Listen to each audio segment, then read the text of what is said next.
소설에서의 주인공은 유비, 장비, 관우, 제갈량이었지만 사실 실제 주인공은 조조입니다. 조조의 출신 성분이 환관 집안 출신이었기 때문에 의도적으로 평가절하됐다고 볼 수 있거든요.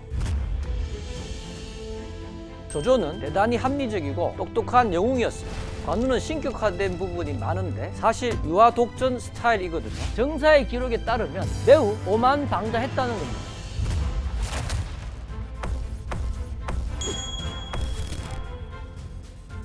제갈량이 초능력자도 아니고 동남풍을 어떻게 불게 하겠습니까? 적벽대전에서 실제 영웅은 황계입니다.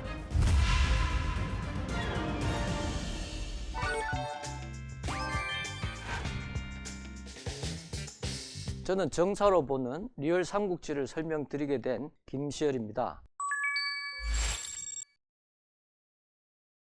삼국지연이라는 소설은 사실과 허위가 70대 30 정도의 비중을 갖고 있다고 합니다. 그런데 이것보다 더 중요한 것은 삼국지연이 소설에서 주인공은 유비, 장비, 관우, 제갈량 같은 총나라를 세운 세력들인데 반해서 실제 정사 삼국지에서는 위를 건국한 조조가 중심 인물이라는 점이 가장 큰 차이점입니다. 그래서 단순히 사실과 허위가 차이가 있다든지 하는 것보다는 주된 흐름 자체가 상당히 중심 인물이 다른 점 때문에 큰 차이가 있다고 볼 수 있습니다. 그런데 삼국지연에서는 조조에 대한 평가가 대단히 좋지 않거든요. 그것은 조조가 능력이 부족하고 잘못된 인성을 가진 사람이라기보다는 조조의 출신 성분이 당시에 탕류라고 평가받던 환관 집안 출신이었기 때문에 그렇다고 볼 수 있습니다.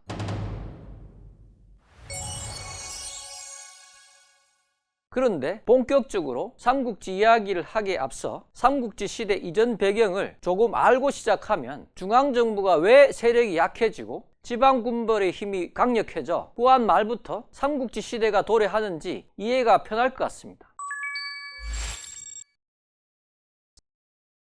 당시 중국에서 가장 큰 문제점 중에 하나는 중국을 위협하는 흉노 세력이었습니다. 한나라가 성립할 때부터 한나라를 괴롭혔었거든요. 북쪽에 흉노가 있었다면 서남 쪽에는 강족이라는 또 다른 야만족이 있었기 때문에 한나라는 흉노족과 강족이 서로 연합해서 한제국을 공격하는 것을 극도로 두려워했습니다. 그래서 후한 시대 때는 이 두 야만족의 제후를 막기 위해서 그림에서 보시는 것처럼 하서주랑이라는 곳을 경략하게 되고요. 이 하서주랑에 4개의 군을 설치하게 됩니다. 도낭, 주천, 장액, 무이라는 4군을 설치하게 되는 거죠. 이것은 흉노와 강족이 하서주랑을 통해서 서로 분리가 되는 효과를 노린 것이라고 볼 수 있겠습니다. 그래서 하서주랑으로 많이 진출했기 때문에 많은 한족들을 하서주랑 쪽으로 적극적으로 이주를 시켰습니다. 사실 흉노는 한제국의 공격을 많이 받아서 남흉노는 투항하게 되고 북흉노는 초원의 길을 통해서 서진을 하게 됩니다. 나중에 북흉노의 세력이 유럽에서 게르만족의 대이동을 야기시킨 훈족이 된다고 생각하시면 되겠습니다. 그리고 남아있는 강족과는 굉장히 사이가 좋지 않았습니다. 서쪽 방면에 살던 강족이 축출되는 상황이 발생하게 되거든요. 강족을 강제로 축출시키는 일이 많다 보니까 한제국과 강족과의 전쟁이 대단히 오래 진행이 되었습니다. 서기 50년부터 169년까지 100년 이상이나 되는 전쟁이 진행되었습니다. 그런데 강족들과 계속해서 충돌하다 보니 한제국은 바로 이런 오랜 전투 때문에 변경 거주민들을 변경에서 이탈시켜서 관중이라는 곳으로 이주를 추진하게 됩니다. 그런데 우우라는 사람이 이 이주 정책에 대해서 반대를 하게 됩니다. 우우는 이렇게 얘기합니다. 과거 황제들이 고생 끝에 강토를 개척했는데 비용 문제를 꺼려 포기할 수 없고 변경이 벌어지면 관중은 바로 변경 요새가 될 수밖에 없으며 강제 이주하면 중국이 배신했다고 생각하고 기근이 발생할 때 오랑캐와 함께 공격할 것입니다 라고 반대를 했습니다.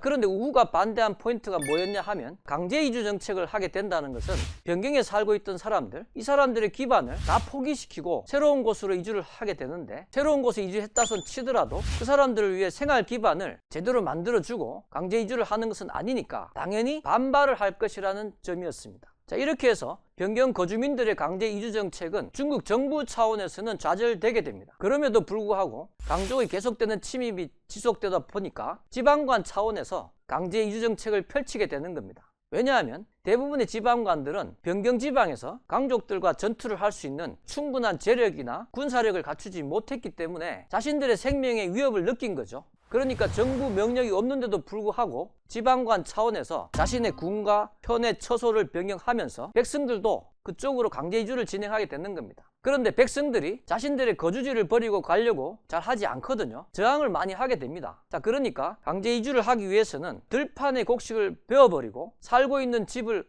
헐어버리는 그런 일들을 많이 진행했다고 합니다. 그들이 살고 있던 집과 곡식들을 제거한다는 것은 완벽하게 생활 기반을 없애버리는 일입니다. 이 이주 과정에서 50%가량이 굶어 죽는 일들이 벌어졌다고 합니다. 강족 전쟁은 100년 전쟁이라고 말씀은 드렸지만 최종적으로 169년경에 강족 전쟁이 한 제국의 승리로 마무리됩니다. 이때 우리가 생각해야 될 포인트 중에 하나는 당시의 삼국지 최초의 중요 인물 중에 한 명인 동탁이 강족 전쟁을 승리로 이끈 장군들 중에 한 명이다 라고 알려져 있습니다.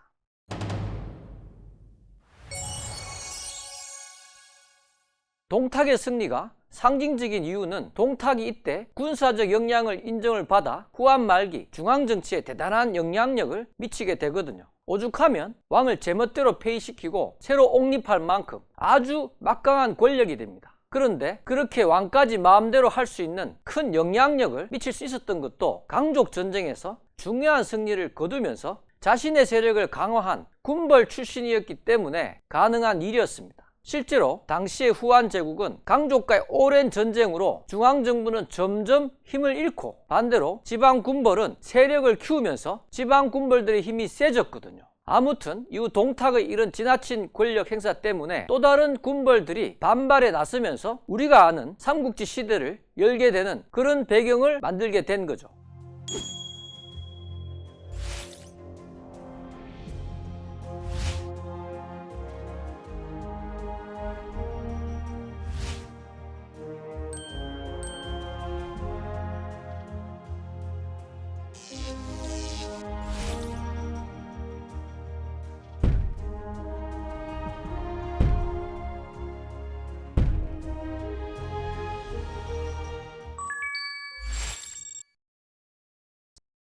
진시황이 중국을 통일한 지 불과 15년 만에 멸망하게 됩니다. 그리고 나서 다시 난세가 등장하는데 한고조 유방이 다시 중국을 통일하게 되거든요. 이것이 전한제국이라고 합니다. 왜냐하면 한나라는 이때 만들어졌지만 나중에 왕망이라는 외척 세력이 전한을 멸망시키고 신이라는 국가를 세우면서 전한제국은 멸망하게 되거든요. 그러고 나서 광무제 유수라는 사람이 한을 건국하게 되는데 이것이 바로 후한제국입니다. 삼국지의 무대가 되는 한나라는 광무제 유수가 만든 후한제국의 만렵에 벌어진 그런 시대라고 볼 수 있습니다. 서기 184년에 황건적의 난이 발발하면서 삼국지의 배경이 되는 시대가 전개되기 시작하는 겁니다.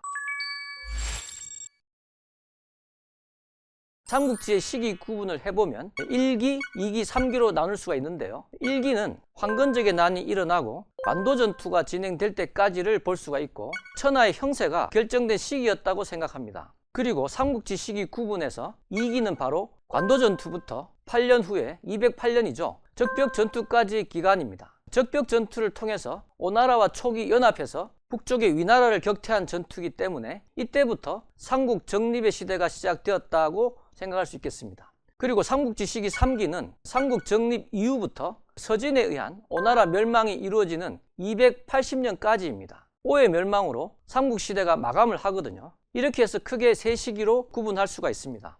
삼국지 3대 전투 중에서 유비와 손권 세력이 승리한 적벽 전투를 많이 알고 계실 텐데요. 그러나 천하의 대세를 결정지은 전투는 적벽 전투나 이릉 전투가 아니라 바로 관도 전투라고 볼 수 있습니다. 관도 전투가 왜 천하의 형세를 결정한 것이냐 하면 당시의 관도 전투에서 하남의 조조 세력과 하북의 원소 세력이 일대 결전을 벌이게 됐는데 조조가 원소 세력에 승리함으로써 중국 전체의 70%가 조조의 세력화가 진행이 되게 됩니다. 따라서 관도전투 이후의 변화는 천하 대세에 전혀 영향을 미치지 못했다고 볼 수 있습니다. 우리가 알고 있는 적벽전투에서도 조조가 패배했지만 이 패배는 천하의 대세를 변경시킨 사건은 아니고 천하의 70%를 장악한 조조 세력의 변화가 없었다고 볼 수 있습니다. 단지 적벽전투에서 승리하게 됨으로써 촉과 오가 생존할 수 있었다는 의미는 부여할 수 있을 것 같습니다.